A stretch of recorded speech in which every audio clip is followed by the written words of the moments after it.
오늘 우리가 받을 하나님의 말씀은 여호수아 24장 14절부터 18절까지 말씀입니다.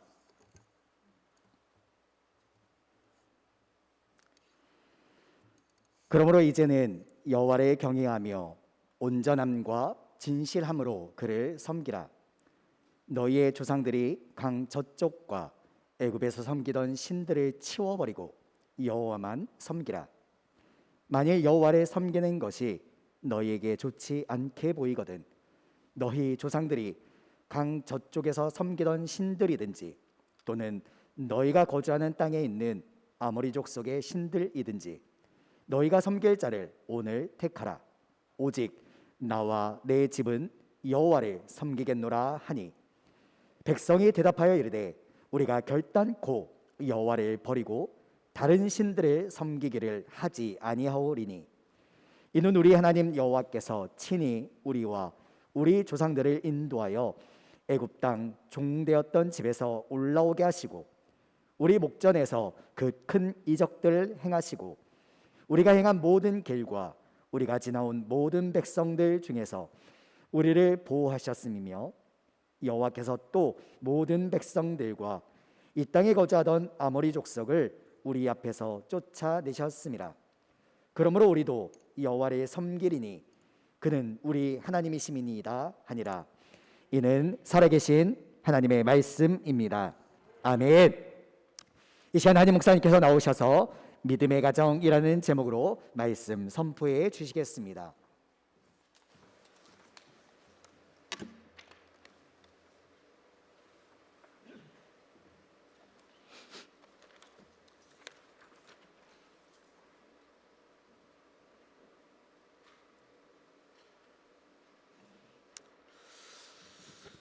네, 먼저 광고부터 전합니다.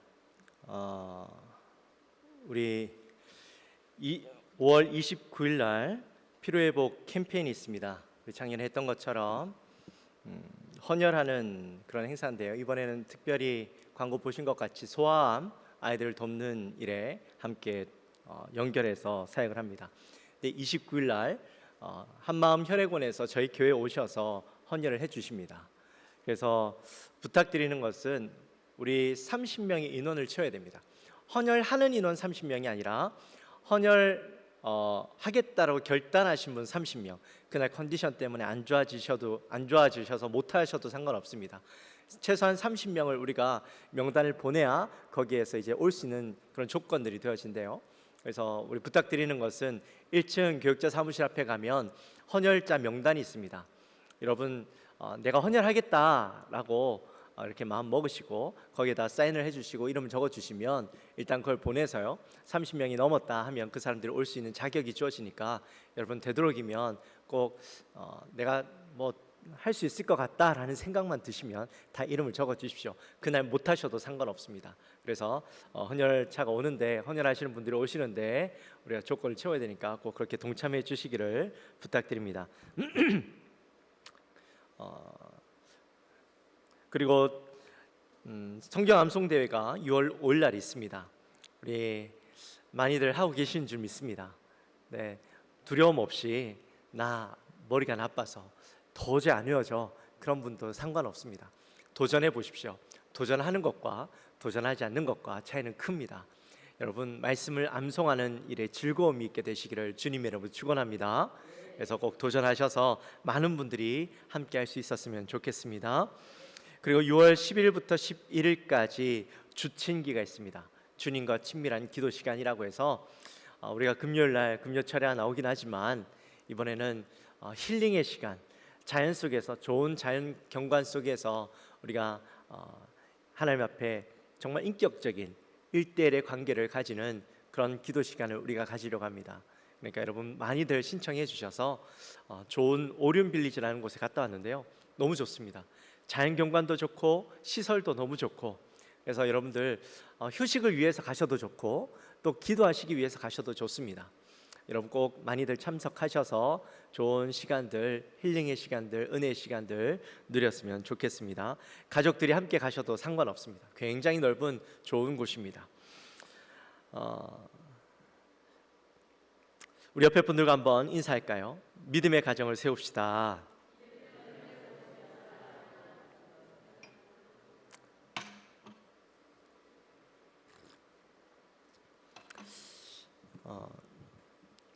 참 중요한 걸 빼먹었네요. 우리 임명할게요. 우리 호산대 찬양대 주의자로 최현아 집사님, 그리고 글로리아 찬양대원으로 지혜숙, 여기는 뭐 3부 때 하면 되니까 우리 최현아 집사님을 2부 찬양대로 임명합니다. 지난주에 하긴 했지만 우리 주보에 광고가 안 나와서 다시 한번 말씀을 드립니다. 제가 어릴 때부터 기도하던 것이 있습니다.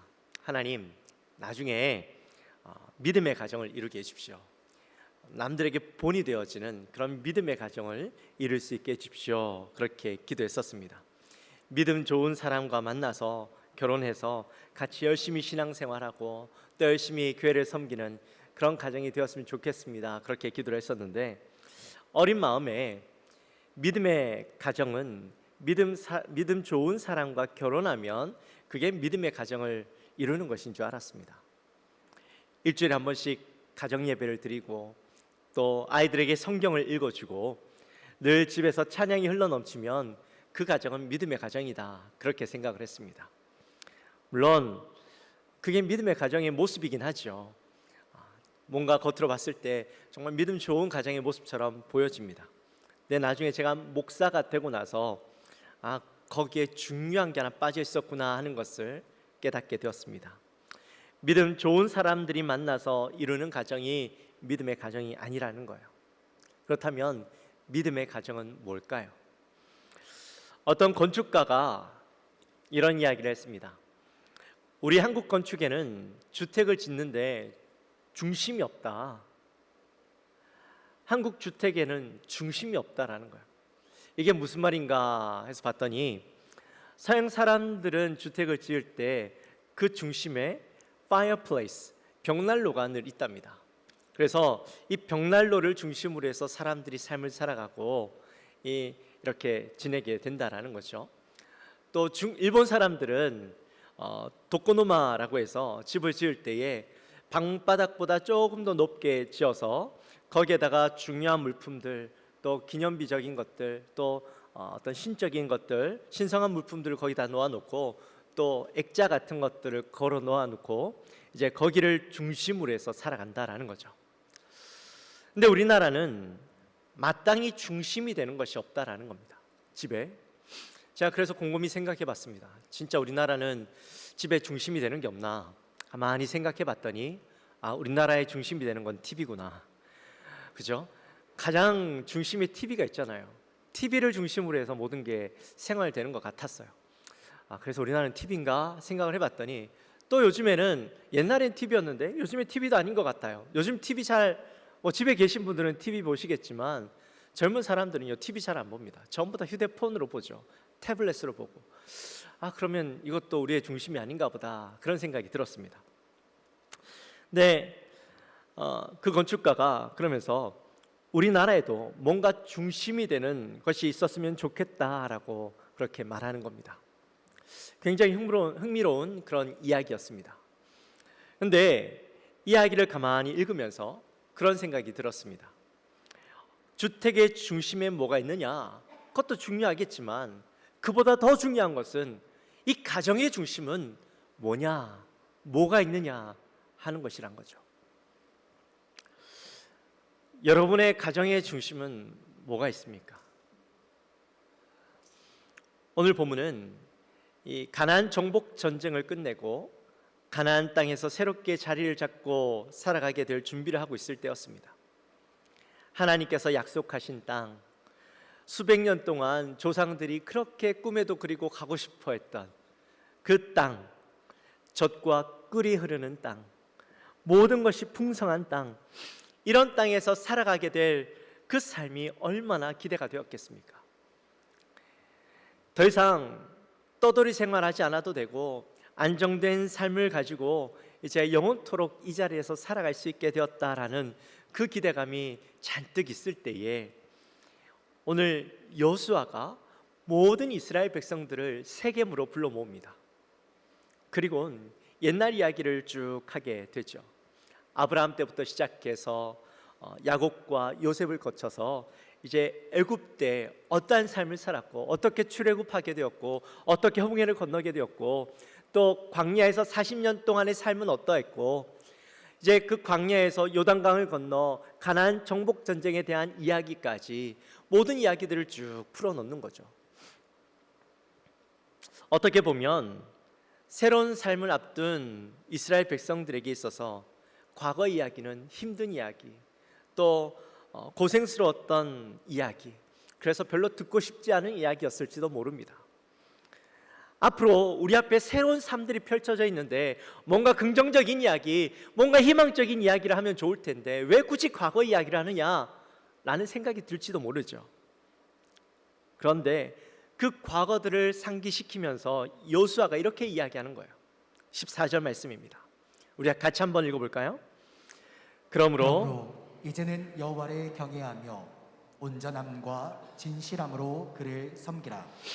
너희의 조상들이 강 저쪽과 애굽에서 섬기던 신들을 치워버리고 여호와만 섬기라. 아멘. 최근에 2년 동안 코로나로 인해서 결혼을 한동안 못하던 커플들이 막 몰려가지고 막 결혼을 했었죠. 2년 동안 그런 모습들을 많이 봤는데, 근데 결혼을 준비하다 보면 얼마나 바쁩니까? 사람들도 만나야 되고 또 살림살이들도 채워야 되고 결혼식도 준비하려면 몇 달이라는 시간이 순식간에 지나가는 것을 보게 됩니다. 근데 열심히 바쁘게 준비하는데 정작 결혼이라는 생활을 앞두고 이 젊은 부부들이 준비해야 될 것들은 준비하지 못하고 도리어 덜 중요한 것들에 더 많은 정성과 시간들을 쏟는 것을 보게 됩니다. 이 결혼식을 하는데 왜 결혼식을 하는지, 왜 이 결혼이 중요한지, 이 결혼이 가지는 의미는 뭔지, 이 결혼 속에서 우리가 무엇을 기대하고 어떠한 결혼 생활을 해야 되는지에 대한 고민들보다는 그냥 결혼식이라는 것, 거기에 대한 준비만 온통 쏟아 있고 집을 채우는 데만 모든 정신이 쏠려 있는 것을 보게 됩니다.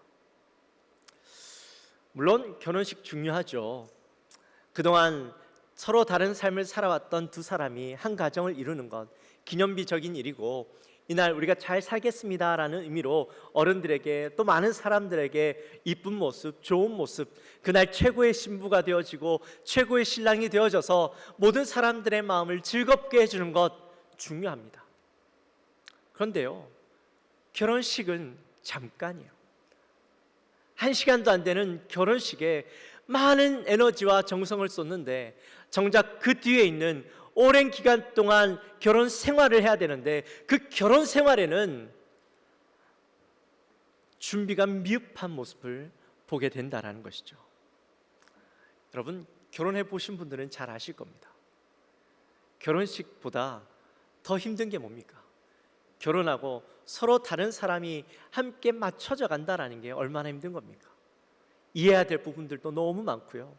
또 너무나도 다른 부분들 때문에 가슴 아파하고 힘들어하고 갈등하고 그런 부분들이 얼마나 많습니까? 그런데 이런 부분들을 우리가 어떻게 맞춰 나가야 할 것인가, 이런 것들을 고민해야 되는데 그런 준비는 안 하고 결혼식에만 몰두하고 있다는 것이죠. 연애를 오래 했던 사람들도요, 결혼은 다른 문제다 그렇게 이야기합니다.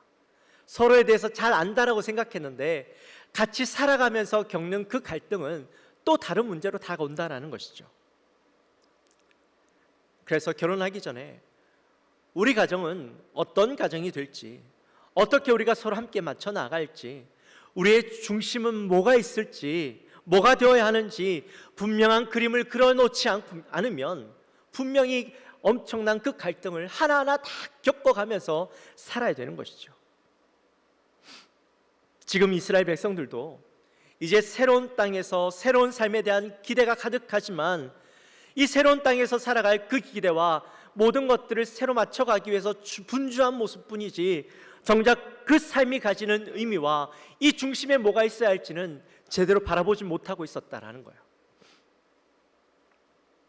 그 모습을 보고 있던 여호수아가 이래선 안 되겠다 싶어가지고 모든 이스라엘 백성들을 세겜으로 불러 모은 겁니다. 여호수아는 그들을 향하여서 너희가 이곳에 어떻게 오게 되었고 또 무엇 때문에 이곳에 오게 되었는지 너희들 분명히 기억해야 돼. 그러한 이야기로 지난 과거에 있었던 이야기들을 쭉 이야기했던 거예요. 그러면서 15절에서 여호수아가 이렇게 이야기합니다. 우리 15절 말씀 같이 한번 읽어보도록 합니다. 만일 여호와를 섬기는 것이 너희에게 좋지 않게 보이거든 너희 조상들이 강 저쪽에서 섬기던 신들이든지 또는 너희가 거주하는 땅에 있는 아모리 족속의 신들이든지 너희가 섬길 자를 오늘 택하라. 오직 나와 내 집은 여호와를 섬기겠노라 하니. 아멘.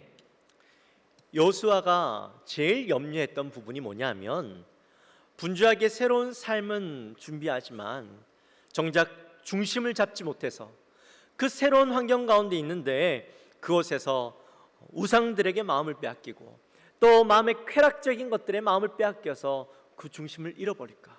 지금도 그 중심이 올바로 세워 있지 않은데 그것들이 새롭게 이 사람들의 중심을 차지하지 않을까, 그런 염려를 가지고 사람들을 불러 모았던 것이죠. 말씀을 보면 너희가 우상을 택하든지 하나님을 택하든지 택하라 이렇게 이야기합니다. 여호수아의 이야기를 가만히 듣고 있으면 우리에게 선택권을 주는구나 라는 것처럼 느낄 수 있습니다. 네, 가만히 생각해 보면 여호수아가 이스라엘 민족들을 향해서 너희가 누구를 택할지 선택하라의 문제가 아니었어요.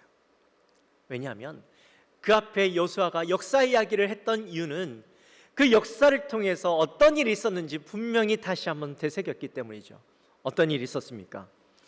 이스라엘 역사 가운데 백성들이 하나님을 택하지 아니하고 우상을 선택했을 때 어떤 일이 있는지 보았잖아요. 우리가 잘 아는 시내산에서 모세가 하나님께 언약궤를 받기 위해서 떠났을 때에 이스라엘 백성들은 오랜 기다림 속에 지쳐서 모세가 오지 않자 그들 스스로 금송아지 신상을 만들고 이게 하나님이다 그렇게 이야기하고 그 금송아지 신상을 섬기지 않습니까? 근데 하나님 분명히 말씀하셨죠. 어떤 형상으로도 날 만들지 마라.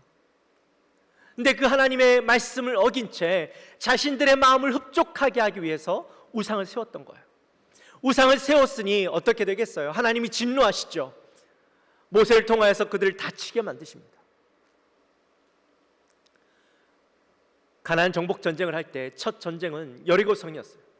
난국불락의 그 요새가 힘없이 무너지는 것을 보고 하나님의 역사하심을 보았습니다. 근데 그들 마음 가운데 이 교만한 마음이 들어서 하나님 없이도 싸울 수 있다 그 생각을 가지고 아이성에 가게 되죠. 근데 어떻게 됩니까? 그 결과는 참패였어요. 하나님 없는 인생은 어떻게 되어지고 하나님 있는 인생은 어떻게 되어지는지, 어떻게 축복하시고 어떻게 도우시는지 분명히 보았잖아요. 그런데 그들 향해 내가 우상을 택할래 하나님을 택할래 묻는다면 그건 무슨 말이겠어요? 내가 하나님을 분명히 선택해야 된다라는 이야기잖아요. 우상을 선택하면 그들 앞에 심판이 있다라는 것을 분명히 알고 있는데 누가 우상을 선택하겠습니까? 그러면서 여호수아는 나와 내 집은 여호와를 섬기겠노라 그렇게 이야기하죠. 여러분, 여호와만을 섬긴다라는 말은 우리의 가정의 중심은 하나님이시다라는 것을 선언하는 거예요. 여호와만 섬긴다라는 것은, 하나님이 우리의 중심이 된다라는 것은 하나님만 섬기고 하나님만 바라보고 하나님의 말씀만 우리가 듣고 하나님만 의지하여 나아가는 가정이 되게 하겠다. 우리 가정의 모든 식구들이 하나님 중심된 삶을 살아가겠다라고 결단하는 이야기인 거죠. 잭 볼스윅이라는 기독교 심리학자가 오늘 가정의 세 가지 유형을 이야기했습니다. 먼저는 전통적 가정이에요. 전통적 가정은 아버지가 중심이 되는 가정입니다. 우리 흔히들 가부장적 가정이라고 이야기하죠. 이 가부장적 가정에는요, 엄격한 질서가 있습니다. 아버지의 말씀이 곧 법입니다. 그래서 그 법을 잘 따르면 평안하죠. 그러나 이 가정에는요, 그 질서를 따르지 않으면 억압이 있고 또 그 가정에서 고통을 받습니다. 또 현대적 가정이 있습니다. 이 현대적 가정은 권위가 부재하는 가정입니다. 아버지의 권위도 어머니의 권위도 없습니다. 모두가 그냥 각자의 중심적인 사고를 가지고 행동을 하며 살아갑니다. 겉으로 볼 때는 뭔가 자유로워 보이죠. 하지만 이 가정 안에는요, 갈등이 있습니다. 한 가족이지만 서로의 생각이 다르고 상황이 다르다 보니까, 행동하는 주체가 다르다 보니까 서로 갈등하고 이해하지 못하고 힘들어하게 되어지죠. 마지막 세 번째는 성경적 가정입니다. 이 성경적 가정은 그 중심에 하나님이 있습니다. 하나님을 섬기고 하나님을 예배하고 하나님의 말씀에 순종함으로 그 권위를 인정해 드리는 가정이죠. 이 가정은 부모와 자녀가 모두 동일한 신앙을 가지고 있습니다. 그 중심에 하나님을 모시고 살아갑니다. 그래서 이 모두가 하나님을 늘 인정하고 하나님을 바라보고 하나님을 향해 나가는 삶을 살아가는 가정이죠. 이러한 가정은 어떠한 위기가 오더라도, 어려움이 오더라도 흔들리지 않습니다. 유혹에도 넘어지지 않습니다. 왜냐하면 그들의 가정 모두가 한 분 하나님만 바라보고 하나님만 중심에 두고 살아가기 때문이죠.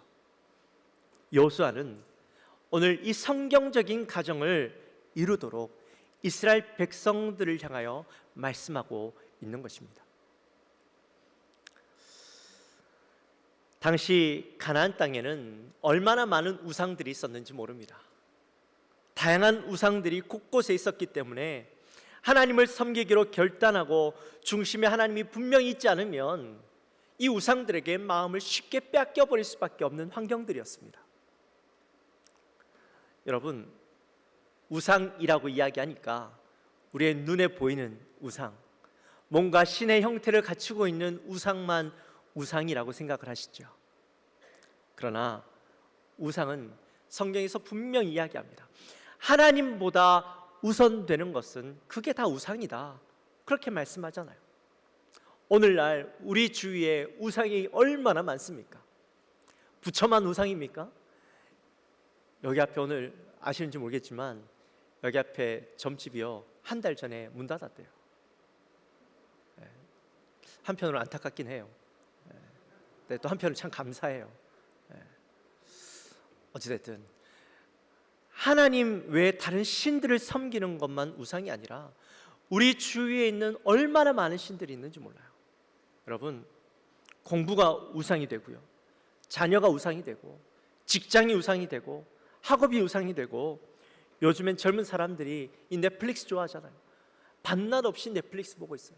유튜브 보고 있어요. 이것들이 우상이 되어져요. 주식이나 가상화폐가 우리의 우상이 되어집니다. 잠시 잠깐 또 여기에서 눈을 떼지 못하고 살아가는 삶, 우상이 되고 있는 것이죠. 가상화폐 지난주에 얼마나 큰 일을 겪었습니까?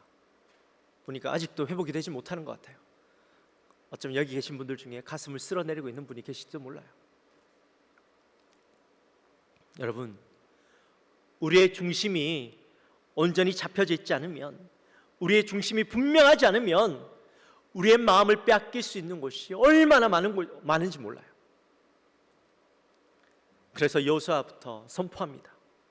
나와 내 집은 여호와를 섬기겠노라.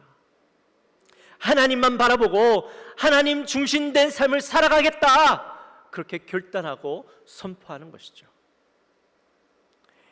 여호수아의 이 선포에 이스라엘 백성들이 오늘 어떻게 반응합니까? 우리 16절 말씀 같이 한번 읽어볼까요? 16절 같이 읽습니다. 백성이 대답하여 이르되 우리가 결단코 여호와를 버리고 다른 신들을 섬기기를 하지 아니하오리니. 아멘. 이스라엘 백성들도 분명하게 선포하죠. 우리도 여호와를 버리고 다른 신들을 섬기지 않겠습니다, 이렇게 분명하게 선포합니다. 그 뒤에 이유와 근거가 설명되어 있죠. 17절과 18절 말씀 우리 같이 한 목소리를 읽어봅니다.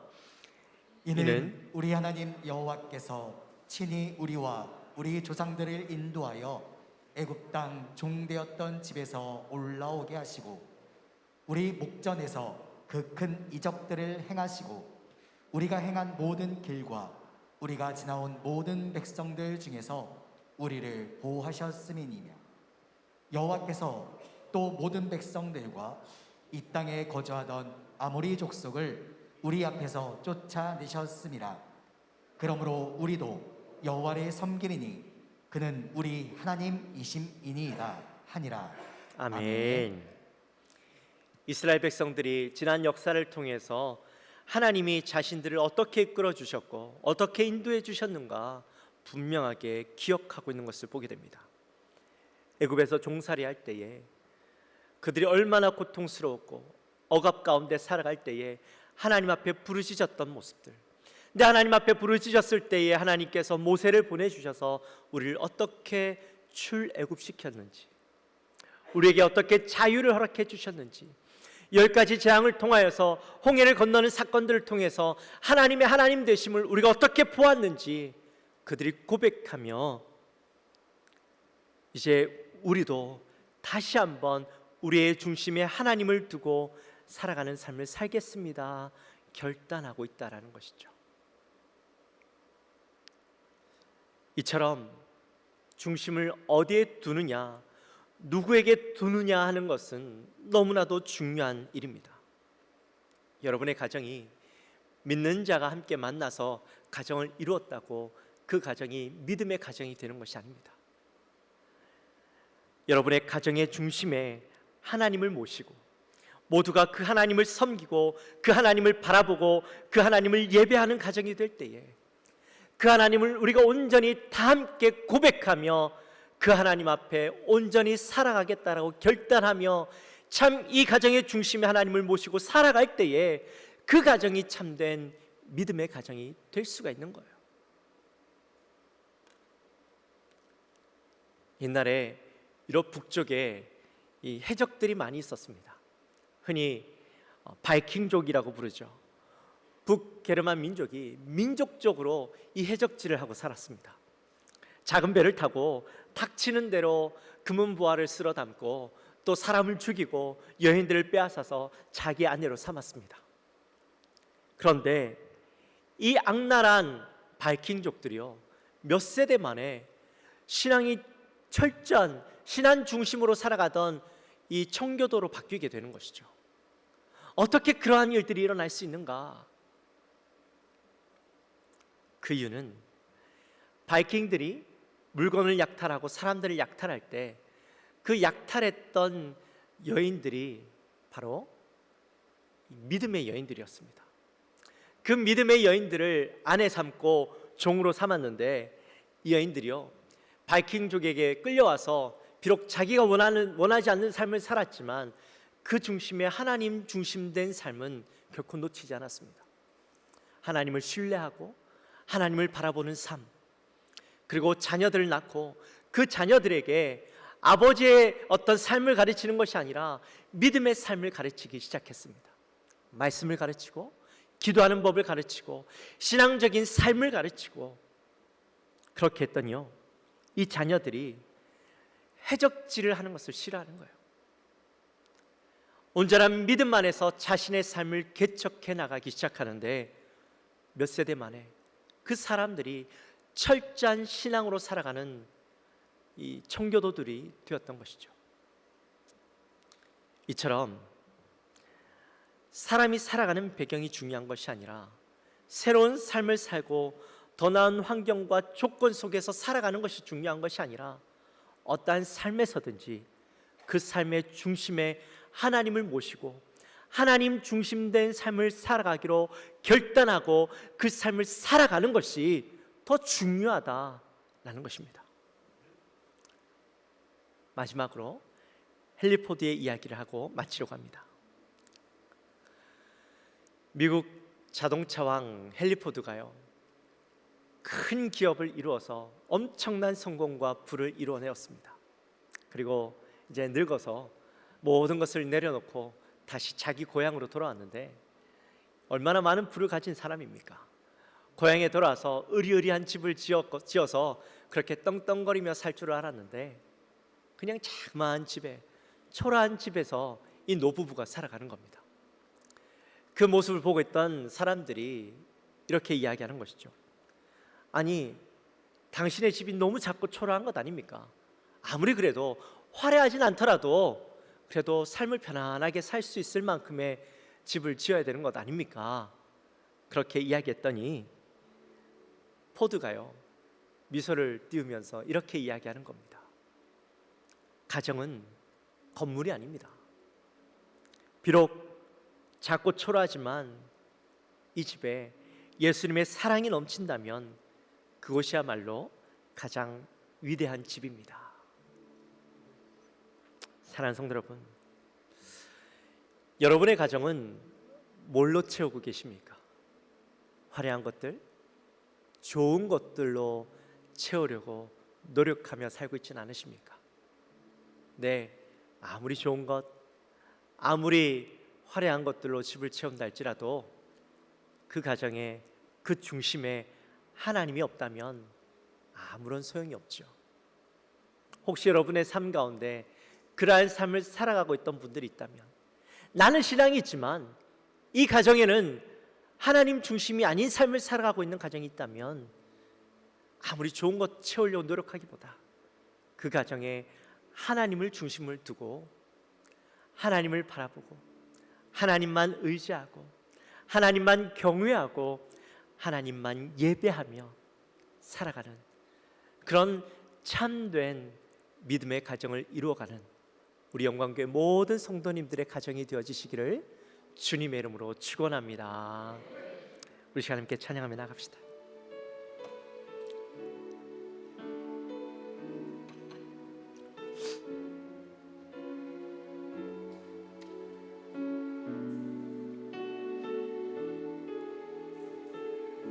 소망 없는 내 삶에, 소망 없는 내 삶에 새 생명 허락하신 날 향한 주님의 은혜, 놀라운 주님의 사랑, 삶의 문제 힘겨워 눈물만 들일 때도 날 안아주시는 주님, 한없는 주님의 사랑 나 찬양하네. 나의 믿음 주께 드려 나의 삶이 주를 향해 내 유일한 사랑 되신 주께 내 삶 드리리. 나의 믿음 주께 드려 나의 삶이 주를 향해 내 유일한 사랑 되신 주께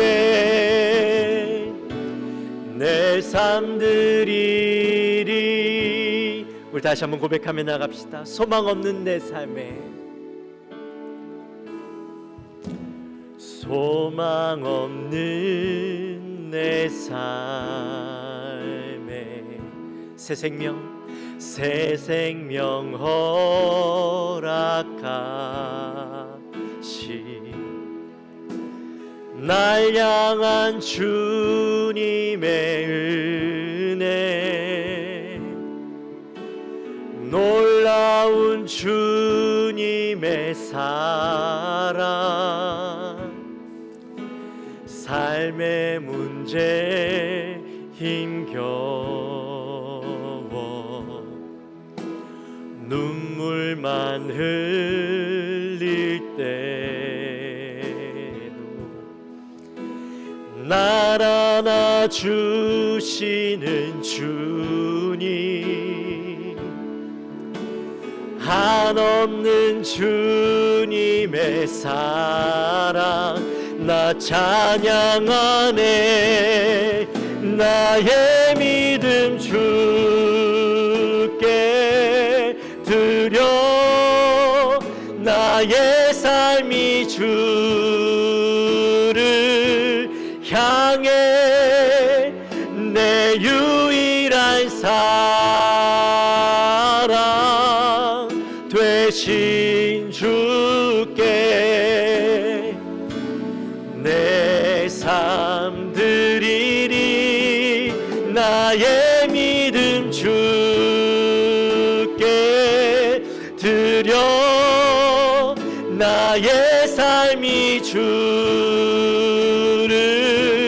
향해 내 유일한 사랑 되신 주께 내 삶 드리리. 할렐루야. 우리 시간에 함께 기도하며 나아갑시다. 우리 기도할 때 하나님, 우리의 가정이 참된 믿음의 가정이 되기 원합니다.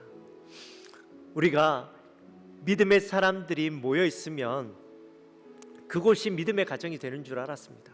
물론 믿음의 가정의 모습은 갖추었습니다. 그러나 더 중요한 것은 이 가정의 중심에 하나님의 계심을 분명히 인지하고 그분을 세워드리고 그 가정 가운데 온전히 하나님을 바라보며 나만 신앙을 가지는 것이 아니라 남편도 아내도 자녀들도 모두 동일한 신앙 위에 하나님을 바라보며 하나님을 의지하며 하나님을 신뢰하며 말씀 앞에 살아가는 가정이 바로 참된 믿음의 가정임을 깨닫고 우리의 가정도 그러한 가정으로 세우게 하여 주옵소서. 우리 마음을 가지고 함께 간절히 기도하며 나갑시다. 하나님 아버지 감사합니다. 저들을 사랑하여 주시고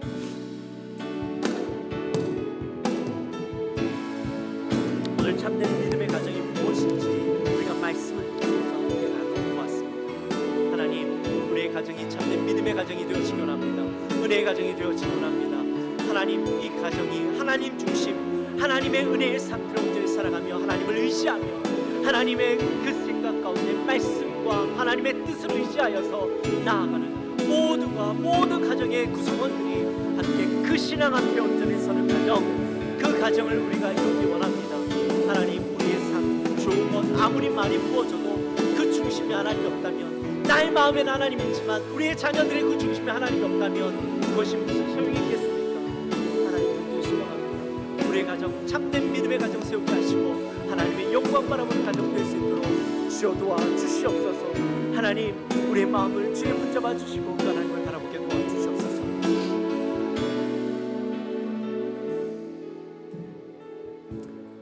하나님 아버지 감사합니다. 오늘 저희들에게 또 귀한 말씀 주셔서 참된 믿음의 가정이 무엇인가 하나님 다시 한번 말씀을 통해 되새겨 봅니다. 내가 믿기에 우리의 가정은 믿음의 가정이라고 생각했습니다. 그러나 오늘 말씀을 통해 여호수아가 너의 중심에 무엇을 두고 살아갈 것이냐 결정하라. 나와 내 집은 여호와를 섬기겠노라 이야기하였던 것처럼 하나님, 우리의 중심에도 하나님이 계심을, 이 가정의 중심은 하나님이심을, 오직 여호와만 섬기는 가정임을, 오직 여호와만 바라보는 가정임을 우리가 분명히 하고 그 하나님 중심된 삶을 살아가는 우리 가정 될 수 있도록 인도하여 주옵소서. 참된 믿음의 가정 되게 하여 주옵소서. 감사합니다. 예수님의 이름으로 기도하옵나이다. 아멘.